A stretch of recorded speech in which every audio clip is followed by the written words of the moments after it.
Hello दोस्तों। Yes, मैं फिर से हाजिर हूँ with another episode of tuning in with Namrata. और क्या आप गेस कर सकते हैं कि इस बार मैं किस अजीम शख्सियत के बारे में आपसे कुछ बातें शेयर करूँगी। चलिए मैं आप लोगों को एक गाने के रूप में हिंट देती हूँ। मस्त बहारों का मैं आशिक, मैं जो चाहे यार करूं, चाहे गुलों के साए से खेलूं, चाहे कली से प्यार करूं, सारा जहां है मेरे लिए, मेरे लिए। हो जी हाँ, आपने एकदम सही पहचाना। वो है हर दिल अजीज मोहम्मद रफ़ी साहब। मोहम्मद रफ़ी साहब जो भारत के एक महान प्लेबैक सिंगर माने जाते हैं, उनका जन्म 24 दिसंबर 1924 को कोटला सुल्तान सिंह गांव में हुआ था, जो अमृतसर पंजाब के पास स्थित है। वो अपने पिता हाजी अली मोहम्मद और माँ अल्लाह रखी बाई के 6 बेटों में से 5वें थे। रफ़ी साहब ने छोटी उम्र से ही संगीत में रुचि दिखाई थी। कहते हैं कि जब उनके गांव में एक फ़कीर गाता था तो रफ़ी साहब उनकी आवाज़ को नकल करने की कोशिश करते थे। उनकी प्रतिभा को उनके बड़े भाई के दोस्त अब्दुल हमीद ने पहचाना। उन्होंने रफ़ी साहब के परिवार को मनाया कि वो रफ़ी साहब के संगीत की प्रतिभा को और आगे बढ़ाएं। मोहम्मद रफ़ी साहब ने हिंदुस्तानी क्लासिकल संगीत की तालीम पंडित जीवन लाल मट्टू से लेनी शुरू की। बाद में उन्होंने किराना घराने के उस्ताद अब्दुल वहद खान से तालीम ली और उस्ताद बड़े गुलाम अली खान जो कि पटियाला घराने से थे, उनसे भी शिक्षा प्राप्त की। उन्होंने ऑल इंडिया रेडियो लाहौर के प्रोड्यूसर फिरोज़ निज़ामी से भी शिक्षा प्राप्त की। क्या आपको पता है कि रफ़ी साहब का पहला पब्लिक परफॉर्मेंस तब हुआ जब वो केवल 13 साल के थे, और वो भी एक कॉन्सर्ट में जहां लेजेंडरी सिंगर के सहगल भी परफॉर्म कर रहे थे। बिजली चले जाने की वजह से सहगल जी ने गाने से मना कर दिया और ऑर्गेनाइजर्स ने रफ़ी साहब को गाने का मौका दिया। रफ़ी साहब का प्रदर्शन इतना पसंद किया गया कि ये उनकी करियर की शुरुआत बन गया। इस पहचान ने उनके लिए फिल्मों की दुनिया के रास्ते खोल दिए। जब रफ़ी साहब 15 साल के थे, तब तक उन्होंने लाहौर में अपनी पहचान बना ली थी और उन्हें फिल्मों में गाने के ऑफर्स मिलने लगे थे। उनका पहला प्लेबैक सिंगिंग का ब्रेक पंजाबी फिल्म गुल बलोच 1944 में आया, जब वो सिर्फ 15 साल के थे। इसी दौरान उनकी मुलाकात कंपोजर्स जैसे श्याम सुंदर और फिरोज़ निज़ामी से हुई। इसके बाद जल्द ही वो बॉम्बे, जो भारत की फिल्म इंडस्ट्री का केंद्र था, वहाँ चले आए। यहीं उनका करियर सच में उड़ान भरने लगा। रफ़ी साहब की आवाज़ की अपार रेंज और वर्सेटैलिटी जल्द ही सबको दिखने लगी, जब उन्होंने उस समय के मशहूर फिल्म डायरेक्टर्स जैसे नौशाद के साथ काम किया। नौशाद और रफ़ी साहब का साथ एक आइकॉनिक जोड़ी बना, जिसमें दोनों ने एक से एक यादगार गानों को जन्म दिया। मोहम्मद रफ़ी साहब की शादी उनकी कज़न बशीरा बानो से हुई थी, लेकिन 1947 के विभाजन के दौरान हुए राजनीतिक तनाव के कारण उनकी शादी में परेशानियां आईं। बशीरा बानो ने दंगे फसादों के भयानक दृश्यों को देखने के बाद रफ़ी साहब के साथ भारत आने से इनकार कर दिया। वो लाहौर में ही रहीं, जो अब पाकिस्तान का हिस्सा बन चुका था, और उनकी शादी ख़त्म हो गई। रफ़ी साहब और बशीरा बानो का एक बेटा शाहिद था। बाद में उन्होंने बिल्किस बानो से दूसरी शादी की और इस जोड़ी के 4 बच्चे हुए: नसरीन, खालिद, परवीन और हामिद। मोहम्मद रफ़ी साहब के करियर में कई आइकॉनिक गाने हैं जो आज भी लोगों के दिलों पर राज करते हैं। इन गानों ने न सिर्फ रफ़ी साहब को प्लेबैक सिंगिंग के शिखर पर पहुंचाया, बल्कि उनके हर गाने के पीछे एक कहानी या अनुभव भी छुपा है। चलिए कुछ उनके सबसे मशहूर गानों और उनसे जुड़ी कहानियों पर नज़र डालते हैं।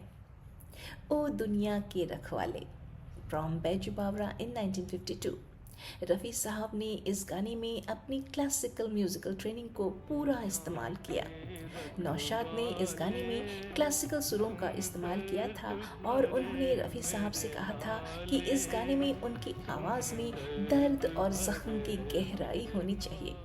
रफ़ी साहब ने इस गाने को ऐसे गाया कि उसमें उनकी आवाज़ का हर सुर एक जज्बात को बयां करता है, शोख, गुस्सा और प्रतिशोध। इस गाने को सुनते वक्त ऐसा लगता है जैसे रफ़ी साहब ने अपना दिल उतार दिया हो। इस गाने को गाने के बाद रफ़ी साहब की आवाज़ इतनी टूट गई थी कि उन्होंने एक दिन तक किसी से बात नहीं की।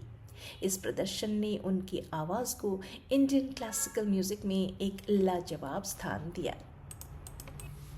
चौदहवीं का चांद फ्रॉम द फिल्म चौदहवीं का चांद इन 1960। ये गाना एक टाइमलेस रोमांटिक गाना है जो अब तक हिंदी सिनेमा के सबसे खूबसूरत लव सॉन्ग्स में से एक माना जाता है। इस फिल्म के लीड एक्टर गुरुदत्त ने चाहा था कि ये गाना एक कविता की तरह लगे और रवि ने इसका मधुर संगीत दिया। रफ़ी साहब की आवाज़ ने इस गाने को एक डिवाइन लेवल पर पहुंचा दिया। गाने में चांद की तरह सुंदर एक लड़की की तारीफ की गई है और रफ़ी साहब ने अपनी सॉफ्ट और प्यारी आवाज़ के साथ इस गाने को एक अलग ही रोमांटिक चार्म दिया। कहते हैं कि गुरुदत्त को पहली बार जब ये गाना सुनाया गया तो वो इतने प्रभावित हो गए कि उन्होंने रफ़ी साहब को थोड़ा और सॉफ्ट और सुकून भरी आवाज़ में गाने को कहा। रफ़ी साहब ने ये काम ऐसे किया कि आज तक ये गाना एक रोमांटिक एंथम है। ये देश है वीर जवानों का फ्रॉम द फिल्म नया दौर इन 1957। नया दौर एक फिल्म थी जो भारत के नवनिर्माण और देशभक्ति की कहानी थी। रफ़ी साहब ने इस फिल्म के कई मशहूर गानों को अपनी आवाज़ दी, लेकिन ये देश है वीर जवानों का एक एंथम बन गया जो भारत के नौजवानों की शक्ति और वीरता को दर्शाता है। ओ.पी. नैयर ने इस गाने का संगीत दिया था और उन्होंने रफ़ी साहब से कहा कि गाने में एक जुनून और जोश की ज़रूरत है।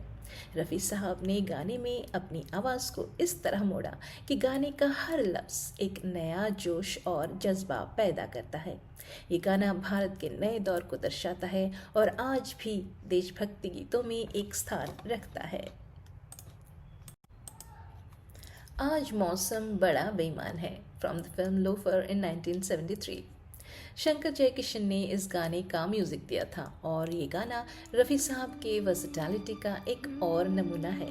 धर्मेंद्र के लिए गाया गया ये गाना एक बेहतरीन रोमांटिक गाना है जिसमें रफ़ी साहब ने अपनी आवाज़ को थोड़ा नॉटी और फ्लर्टी बनाया।